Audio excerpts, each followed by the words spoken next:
From Amateur Radio Newsline Report, number 2240, these are the Ham Nation headlines for Wednesday, October 7th, 2020.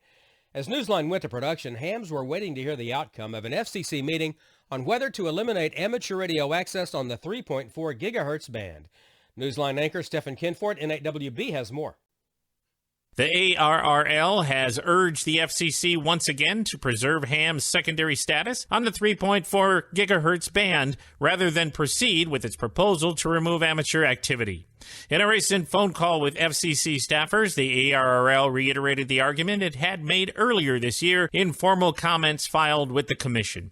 The ARRL has maintained that preserving secondary use by radio amateurs will not have a negative impact on any primary licensees in the future, including those providing 5G services. The FCC was to meet on Wednesday, September 30th on the matter. There was no indication when that decision was to be made public. Please visit Newsline's Twitter feed and Facebook page for updates.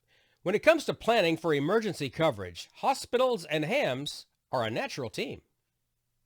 With the help of a local hospital, hams in Callum County, Washington, are hoping to provide the county with a security blanket of RF coverage. Their effort has been a 2-year project between the Callum County Amateur Radio Club and Forks Community Hospital. According to club member Joe Wright, KG7JWW, who is also an area emergency coordinator for ARRL in Forks, the goal is to establish, quote, operational areas, unquote, throughout the county, including the vast prairie, and serve those areas with more radios and repeaters. While standard communication will continue to rely on the VHF repeater and vertical antenna, the goal is to extend the range, linking to UHF repeaters beyond. Joe credited the hospital for having established an on-site amateur radio station after 9/11 for Callum County ARRL. He said the hospital has also assisted in other ways, including with installation of a repeater and equipment for an emergency radio site on Gunderson Mountain, just outside of town.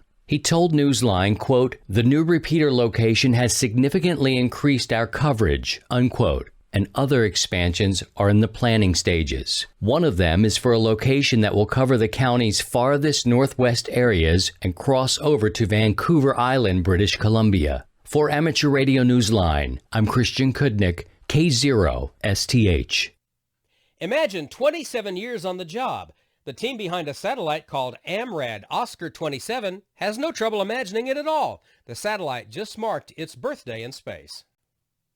Happy 27th birthday to the satellite that was launched from French Guiana in September of 1993 and is still on the job. Hams around the world have made contacts with ARRL Oscar 27, which has also been used for a successful D-Star mode satellite QSO. Even after a temporary outage in 2012, the team behind the project couldn't be prouder of the satellite's longevity and its reputation for being relatively easy to work. AO-27 was built by the Amateur Radio Research and Development Corporation, AMRAD, in McLean, Virginia. For Amateur Radio Newsline, I'm Neil Rapp, WB9VPG. And that's all from the Amateur Radio Newsline, your independent source for amateur radio news for 4 decades and counting at arnewsline.org. With Stephen Kinfort, N8WB, Christian Kudnick, K0STH, Neil Rapp, WB9VPG, Karen Eve Murray, KD2GUT at the news desk in New York, and our news team across the globe. I'm Don Wellbanks, AE5DW. 7-3. We'll see you next week here on Ham Nation.